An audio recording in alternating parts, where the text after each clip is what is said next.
안녕하세요. 작은별 심리상담소입니다. 지난 시간까지 해서 매지머에 대한 이야기는 끝이 났습니다.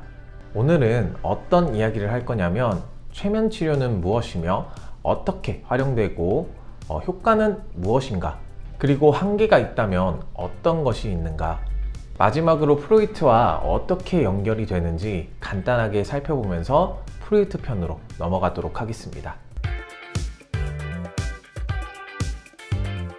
일단 매지머 이후 매지머의 치료법이 어떻게 됐는지 간단하게 살펴보도록 하죠. 저번 시간에 살짝 언급한 매지머의 제자 푸쉐기르 후작이 그 바통을 이어받습니다. 이 후작은 호흡곤란을 겪는 환자를 매지머 요법으로 치료하던 중에 이 환자가 일종의 가사 상태에 빠지게 되는 것을 발견합니다. 목류병과 비슷한 상태가 되는 것이죠. 잠이 든 듯 하지만 대화가 가능하고 치료자의 말에 상당히 순종적인 반응을 보입니다. 그리고 오히려 가사 상태 이전보다 더 지적인 활동도 할 수 있게 되고 신체 능력의 향상도 보이게 됩니다. 이 상태를 후작은 자기성 목류병이라고 부르게 됩니다.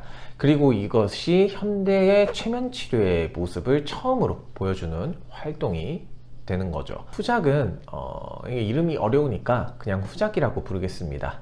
아무튼 후작은 여전히 매지머의 이론을 따랐기 때문에 자기 에너지가 이런 현상을 일으킨다고 생각을 했습니다. 하지만 그것뿐만이 아닌 일종의 텔레파시도 사용된다고 주장합니다. 치료를 하기 전에 일종의 주문을 외우게 했는데요. 자신 내면의 어떤 힘의 존재를 믿고 또 그것을 깨우고 사용하도록 의지를 갖고 원하라는 것입니다. 이런 식의 암시를 통해 치료자와 환자 간의 텔레파시 같은 정신적이고 영적인 것을 공유할 수 있고 이런 목류병 상태를 만들어낼 수 있다고 했습니다. 정리하면 이런 목류 상태를 만들기 위해 환자가 내면의 어떤 힘과 그 힘으로 치료가 될 것을 믿고 원하는 것, 그리고 이런 치료를 위해 치료자와 친밀한 신뢰감이 필요하다는 것이죠. 치료자를 통해 이런 치료가 가능하다고 믿는 것. 이때 처음으로 라포라고 하는 개념이 생깁니다. 그래서 후작은 이 목류 상태가 되는 것을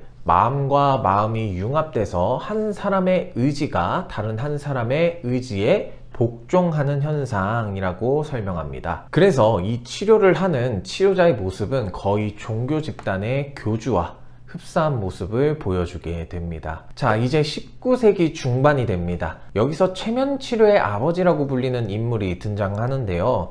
이름은 제임스 브래드라고 하는 사람입니다. 이 사람은 자기 에너지에 의해 목류 형상이 나타나는 것이 아니라 마음과 마음이 융합되는 과정에서 생기는 것이며 이것은 정신과 눈을 고정시킴으로써 생기는 것이라고 추론합니다. 환자가 어떤 물체에 정신과 눈을 집중하면서 계속해서 목류 상태가 되도록 유도하고 이렇게 암시를 했을 때 나타난다는 것입니다. 그리고 그런 암시를 통해 상상하고 착각하게 하는 것, 그리고 믿게 하는 것이라는 거죠. 그리고 이때부터 이 치료법을 최면 치료라고 이름 붙입니다. 공식적인 최면 치료의 시작이죠. 마음을 무엇이라고 보았을까요? 결론부터 말하자면 마음을 정확하게 규정하지 않습니다. 이전 시간을 살펴보면 고대부터 중세까지는 종교적인 관점으로 봤기에 영혼과 가까운 개념으로 봤고, 중세 이후 과학이 발전하면서 데카르트가 심신이원론을 말하면서 이제 신에게서 독립된 자신의 마음을 인식했습니다. 하지만 신이라는 존재와 인간을 구분했고 몸과 마음이 따로 있다는 정도만 말했을 뿐 마음을 거의 영혼과 같은 개념으로 바라보고 있죠. 그러면서 생리학 기반의 의학이 발전하며 의사들은 마음이 뇌에 있지 않을까 라고 생각하고 마음을 따로 규정하려는 움직임은 없었습니다. 마음은 뇌라고 생각하는 거죠. 이후 20세기 초중반에 안토니오 가설이 나오면서 의학계에서는 좀 더 확장적으로 생각을 하게 되는 계기가 됩니다. 그리고 최면 치료 같은 경우도 결국 마음보다는 최면이라는 현상과 효과에 주목하고 있죠. 사실 프로이드 편에서 말하겠지만 브로이어 같은 경우 최면 치료를 활용하는 사람이었어요. 그리고 브로이어의 영향을 많이 받은 사람이 프로이트고요. 브로이어는 체면의 특징 중에 가장 중요하게 생각하는 것이 있었는데요. 바로 자신의 생각을 솔직하게 말한다는 점입니다. 사실 무의식이라는 개념은 원래부터 있었고 사람들도 많이 쓰던 개념이었습니다.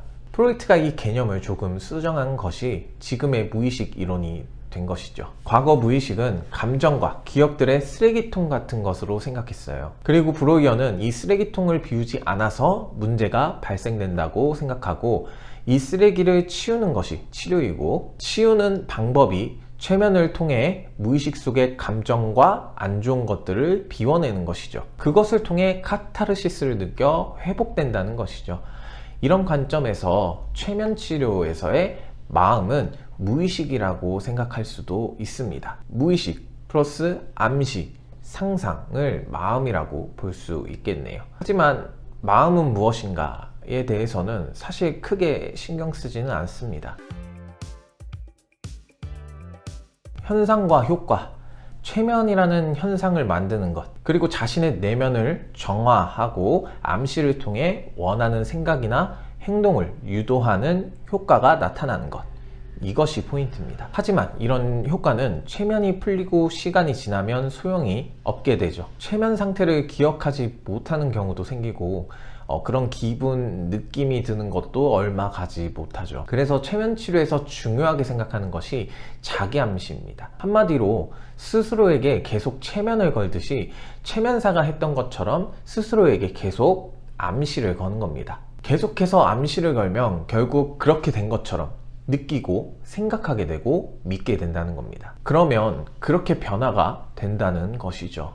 암시를 거는 그 내용을 믿는 믿음과 간절함이 중요해지는 겁니다. 그래서 요즘은 최면을 자기 암시를 거는 보조적인 활동으로서 활용한다고 할 수 있겠습니다.